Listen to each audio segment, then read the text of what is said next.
আসসালামু আলাইকুম প্রিয় বন্ধুরা, আবার চলে আসলাম নাইফ ব্লগসের একটা নতুন এপিসোড নিয়ে। আমি নাইফ তাহসিন। তো এবার বরাবরের মতো আপনাদেরকে নিয়ে যাব চায়নায়। তো চায়নায় গুয়াংজুতে থাকা অবস্থায় আমরা যেখানে যেখানে গিয়েছি মোটামুটি সব কিছু নিয়েই আপনাদের সামনে উপস্থাপন করব।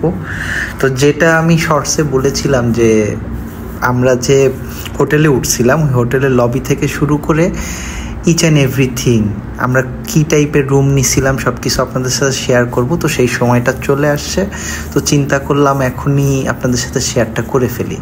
তো এটা হচ্ছে আমার হোটেলের রুম, এবং রুমের ভিতরের যেভাবে ডেকোরেশন করা, যেভাবে ইন্টেরিয়র করা সম্পূর্ণটা দেয়া আছে আপনাদের এখানে, আপনারা দেখে নিতে পারেন। তো এটা হচ্ছে রুম, দেখেন কত সুন্দর করে ডেকোরেট করা। আমরা কিন্তু একদম গ্রাউন্ড ফ্লোরেই ছিলাম। তো গ্রাউন্ড ফ্লোরেই এত সুন্দর করে ডেকোরেট করা, তাহলে এই বিল্ডিংটা যে কয়তলা সেই কয়তলার ভিডিওগুলা সেই কয়তলার আপনার রুমগুলা কত সুন্দর হবে। Can you imagine? দেখেন এখানে বসার জন্য চেয়ার দিছে, ওই পাশে একটা গার্ডেন আছে, বেডশিটটা দেখেন কত সুন্দর, এবং ব্যাকগ্রাউন্ডের যে বেডের পিছনে যে ব্যাকগ্রাউন্ডটা সেটা কত সুন্দর করে দেয়া। আর এখানে কিন্তু ওদের পাওয়ার সাপ্লাই লাইনও আছে, কিন্তু সেটা আসলে এই গার্ডেনের কারণে বোঝারই কোনো উপায় নেই। দেন আমরা চলে গেলাম ফলের দোকানে।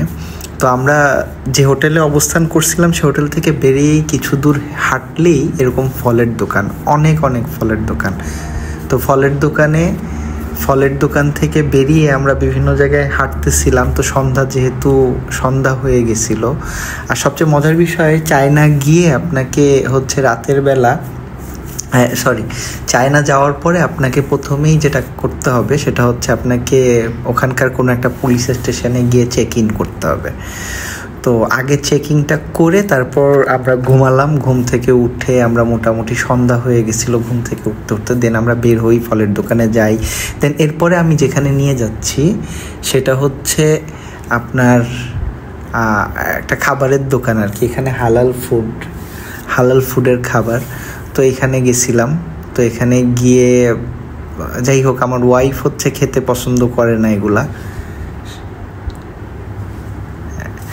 আর ফলের দোকানে যাওয়ার পরে যেটা মনে পড়লো আর কি, না বললেই না, যে ওখানে ফলের দাম খুবই কম এবং সবই মনে হচ্ছিল যে কেবলমাত্র বাগান থেকে ছিঁড়ে আনছে।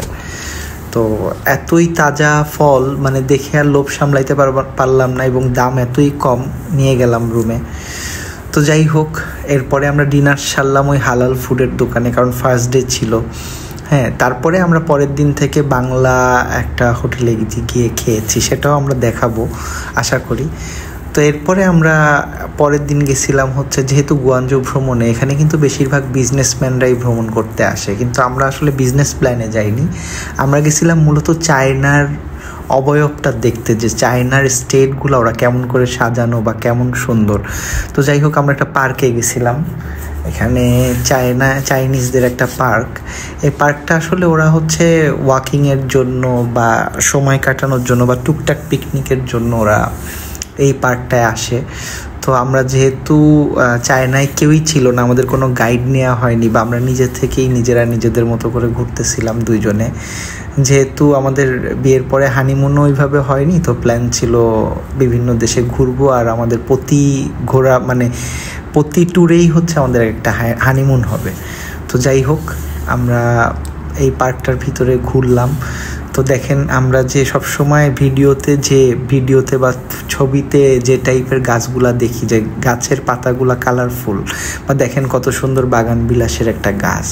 এটা আপনি যে কেউ খুব অবাক হয়ে যাবে, ওরা ওদের দেশটাকে এত সুন্দর করে সাজাইছে দেখার মতো। তো আমি একটা ফিউচার কি বলে এটাকে, একটা ভবিষ্যৎবাণী করছি। ভবিষ্যৎবাণীটা হচ্ছে এরকম, কয়দিন পরে চায়নারা আকাশের উপর থেকে রাস্তা তৈরি করবে। তো যাই হোক, এটা চায়নায় পসিবল, কারণ চাইনিজরা আসলে অনেক কিছুই করতে পারে এবং তারা দেখিয়েও দিয়েছে, এর অনেক অনেক প্রমাণ আছে। তো চাইনিজদের মার্কেটে এরপরে আমরা অন্য একটা পার্টে আমরা অবশ্যই চাইনিজ মার্কেট শেয়ার করব। আমরা কিছু মার্কেটিংও করেছি, বিশেষ করে ইলেকট্রনিক্স মার্কেট, যেখানে হচ্ছে আসলে সত্যি কথা বলতে কি, আপনি যদি অরিজিনাল মানে 1 নম্বর কোনো কিছু চান, সেটাও চাইলে আপনি চায়না থেকে বানিয়ে নিতে পারবেন। যেটা একদম ধরেন আইফোনের যদি একদম ব্র্যান্ড নিউ ভার্সন বা একদম অরিজিনাল বা যে কোনো জিনিস চান, সেটাই চাইনিজরা বানিয়ে দিতে পারবে। সেখানে আপনারা যেরকম মূল্যায়ন করবেন ঠিক সেরকমই ওরা জিনিস বানিয়ে দিতে পারবে। সেটা যদি আপনি 1 টাকার জিনিস বানান, ওরা 1 টাকার জিনিসই বানিয়ে দিতে পারবে। আপনি যদি 20 টাকার জিনিস বানান, সেটা ওরা ইচ্ছা করলে আপনি যে টাইপের প্রোডাক্ট চাবেন সে টাইপের প্রোডাক্ট বানিয়ে দিতে পারবে। তো নেক্সট একটা এপিসোডে আপনারা আবার দেখবেন কিভাবে চাইনিজদের মার্কেটে আমরা ভিজিট করি এবং কোথায় কোথায় যাই, এবং ক্যান্টন টাওয়ার যেটা গুয়াংজুর ঐতিহ্য। তো এটা নিয়ে নেক্সট কোনো একটা পার্টে আমি চলে আসবো, নাইফ তাহসিন। সেই পর্যন্ত সবাই ভালো থাকবেন। ভিডিওটি বেশি বেশি করে লাইক করবেন, কমেন্টস করবেন, শেয়ার করবেন, আর নাইফ ব্লগসের সাথেই থাকবেন।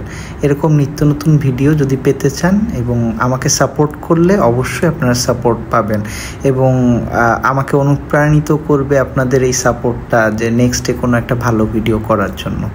সবাইকে অসংখ্য ধন্যবাদ। আচ্ছা, তো আর একটা কথা বলতে ভুলে গেছি, চাইনিজরা কিন্তু ওদের নিজস্ব প্রোডাক্ট ছাড়া আর অন্য কোনো কারো প্রোডাক্ট ইউজ করে না, এবং ওদেরটা একদম অরিজিনাল এবং অথেন্টিক প্রোডাক্ট ওরা তৈরি করে। তো সবাই ভালো থাকবেন।